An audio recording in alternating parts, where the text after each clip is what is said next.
Halo guys, balik lagi di nonton film. Kali ini kita akan mendengarkan kisah nyata dari seorang pria yang dikunci di dalam penjara berbentuk bulat. Penjara ini di pinggir kota, tanpa manusia, hanya berteman dengan nyamuk dan tikus. Tapi siapa sangka bahwa orang ini akan menjadi presiden Uruguay pada tahun 2010. Tanpa berlama-lama, yuk kita simak ceritanya. Pada tahun 1973, negara Uruguay belum pernah berkonflik dengan tentara. Tiba-tiba kudeta terjadi dan memulai 12 tahun kediktatoran di bawah pemerintahan militer. Jos Mauri Eleu adalah orang penting dalam organisasi melawan pemerintah. Setelah perang perlawanan gagal, ketiganya ditangkap. Meskipun pemerintah ditekan oleh perikemanusiaan dunia, tidak bisa membunuh ketiganya, tapi dengan diam-diam pemerintah menindas ketiganya agar mereka putus asa dan berharap mereka bunuh diri. Jadi pemerintah langsung membagi dan mengunci ketiganya di ruangan masing-masing. Baru saja masuk, mereka sudah diperlakukan selayaknya binatang. Ditutupi kepala dan ditumpahkan minyak dan dipukuli. Tapi dibandingkan dengan yang mereka alami ini belum seberapa guys. Ketika mereka melepaskan kain dan melihat huruf di dinding yang berkata, "Siapa masuk, putuslah asamu." Awalnya mereka belum mengerti hingga seorang prajurit memberi mereka satu kertas masing-masing. Adalah kertas keputusan dari Kementerian Pertahanan yang bertulis dilarang saling berbicara, meskipun dengan orang penjaga sekalipun. Setelah mau membaca keputusan itu, ia pun sangat marah melihat jendela satu-satunya di kamar ditutup oleh penjaga, yang satu-satunya membantu mereka merasakan siang dan malam. Dua orang lainnya juga ditutup. Setiap hari mengatasi kesendirian di dalam kamar gelap itu. Hal ini juga masih belum mengerikan nih guys. Begitu banyak penderitaan yang mereka alami. Suatu hari, seorang perwira ke kamar Jose dan melemparkannya keputusan dari markas besar berkata kepada Jose bahwa identitasnya sekarang sudah jadi tawanan atau sandera mereka dan tidak ada yang bisa melawan hukum. Namun untungnya masih bisa dikunjungi oleh kerabat-kerabat karena dengan bisa dikunjungi oleh kerabatnya setidaknya bisa membantu mereka lebih gigih. Tapi pemerintah lama-lama akan mengganti penjaranya untuk mencegah melarikan diri. Kali ini Mau dan Eleo akhirnya juga ada sebuah jendela untuk bisa melihat matahari. Tetapi mereka juga harus menanggung air kencing para sipir kapanpun.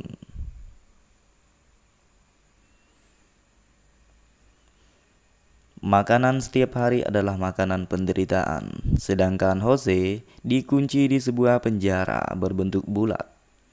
Penjara ini di pinggir kota tanpa manusia, hanya berteman dengan nyamuk dan tikus saja. Tetapi mereka pun tetap gigih untuk bertahan hidup dan keluar dari penjara itu. Sampai pada akhirnya hari Natal pun tiba. Mereka hanya bisa melihat kembang api dari sebuah jendela dan mereka hanya bisa mengucapkan selamat hari Natal melalui dinding dan berinteraksi dengan mengetuk-ngetuk dinding tersebut. Begitulah hari-hari yang dilalui mereka berinteraksi dengan sesama.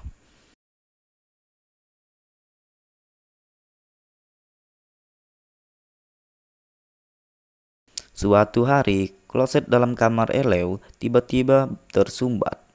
Melihat hal itu, Eleo meminta untuk buang air kecil ke toilet sipur. Karena tangannya yang diborgol, jadi dia meminta dilepaskan borgolnya. Tapi prajurit itu pun tidak berani memutuskannya sendiri. Lalu mereka pun menemui Bintara.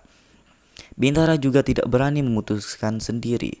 Lalu menemui Sersan. Sersan pun tidak berani mengambil keputusan sendiri. Akhirnya, Sersan menemui Letnan. Dari orang-orang ini sampai orang lain, akhirnya mereka mengepung toilet.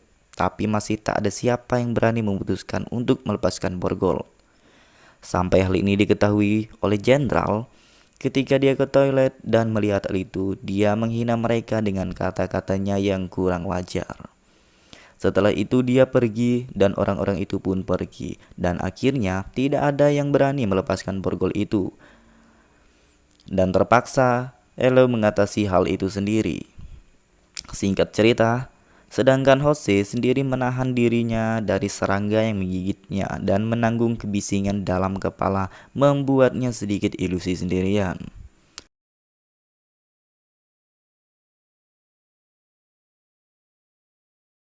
Singkat cerita, suatu hari diterima kabar bahwa mereka akan dipindahkan ke penjara lain.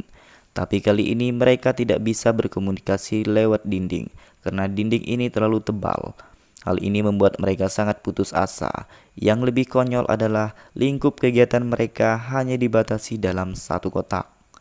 Karena adanya sipir yang bolak-balik membuat Jose tidak berani bergerak. Suatu hari, mau mendengar kedua sipir membahas bagaimana bisa menggoda wanita yang mereka sukai. Mendengar hal itu, Mau langsung memberi satu saran untuk membantu mereka menuliskan surat cinta. Awalnya si sipir itu pun menolak karena harga dirinya.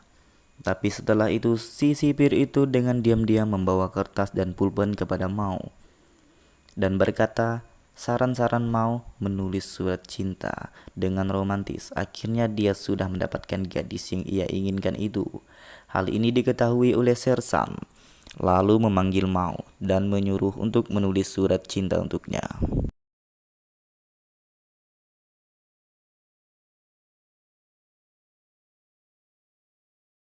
Singkat cerita, Sersan pun mendapatkan wanita yang ia inginkan. Karena keberhasilannya, ia pun berterima kasih kepada Mau.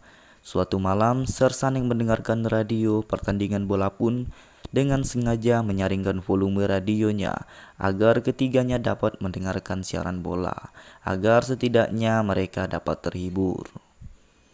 Hari-hari pun dilalui mereka di penjara itu. Namun tak lama kemudian mereka pun dipindahkan ke penjara lain. Hari ini adalah hari ke-6 tahun mereka di penjara. Di saat perjalanan, Mau meminta sipir untuk membuka matanya. Dengan perasaan bahagia karena sudah lama tidak melihat dunia luar, Mau pun mengeluarkan air matanya dengan terharu. Singkat cerita, sampailah mereka ke penjara baru itu. Namun disinilah kesengsaraan mereka karena penjara yang begitu sempit dan gelap membuat mereka berdiri pun susah. Tiba-tiba mereka pun menjadi ilusi. Hari-hari pun dilalui oleh mereka dan pada akhirnya mereka pun dipindahkan ke penjara lain. Yang dimana penjara ini berdinding tidak tebal, membuat mereka tidak merasa kesendirian karena bisa berinteraksi melalui dinding. Dan bagusnya juga mereka bisa dikunjungi oleh kerabat mereka. Lebih untungnya lagi, penjara ini sering dikunjungi oleh Palang Merah. Pada saat Palang Merah mengunjungi penjara itu, para sipir membersihkan fasilitas di penjara itu mereka dan membantu mereka membersihkan ruangan itu. Namun hal itu tak lama terjadi karena setelah Palang Merah meninggalkan penjara itu, semua fasilitas ditarik lagi oleh para sipir. Singkat cerita, suatu hari ibu Jose menemui Jose. Melihat ada yang ganjal, ibunya Jose menemukan mentalitas Jose yang bermasalah. Dengan suara keras, ibunya berkata bahwa Jose harus bangkit lagi dan terus gigih. Dengan kata-kata ini sebagai kekuatan Jose untuk tetap hidup.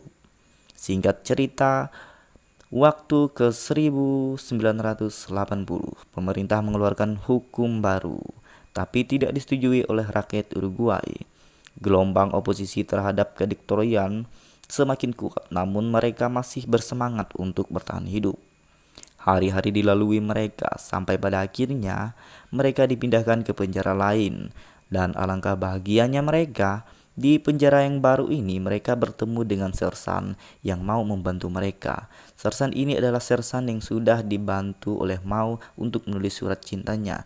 Dan sekarang Sersan ini sudah menikah dengan wanita yang ia cintai itu.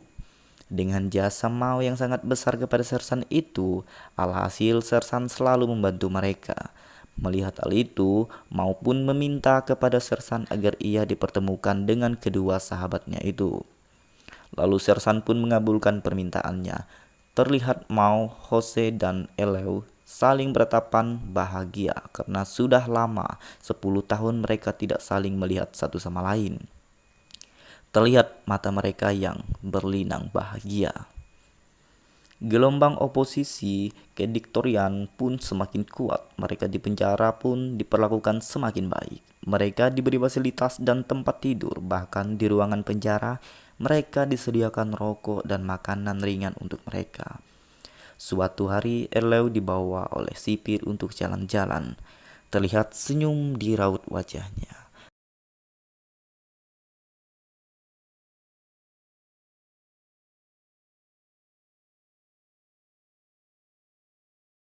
Singkat cerita, pada tahun 1985 dan juga hari ke-4323 mereka dipenjara. Tentara pemerintah secara resmi tewas setelah 12 tahun mereka dipenjara. Ketiganya menandatangani bersama satu kertas berisi tidak adil. Selesai perjalanan 12 tahun kesusahan di penjara, mereka pun merasakan kebebasan. Ketiganya kembali ke kampung, terlihat di sepanjang jalan yang penuh oleh kerabat dan pendukung mereka yang menyambut kebebasan mereka.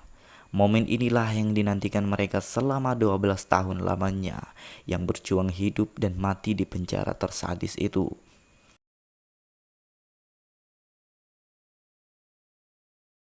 Elo berpartisipasi dalam bidang aplikasi keparlemenan dan Kementerian Pertahanan sekarang.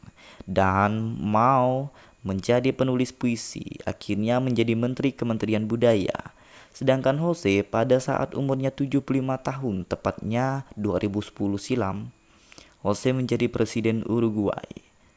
Setelah ia menjabat sebagai Presiden Uruguay, ia pun menolak untuk tinggal di gedung pemerintah, yang lebih memilih tinggal di rumah kebunnya, dan setiap hari ia mengendarai mobil bututnya untuk bekerja, dan sebagian gajinya untuk disumbangkan kepada orang-orang yang membutuhkan. Bahkan nih cuy, Jose disebut-sebut sebagai presiden termiskin di dunia dan sebagai tokoh yang terpuji. Dengan kegigihannya pada saat menjabat membuat negara Uruguay semakin maju dan berkembang.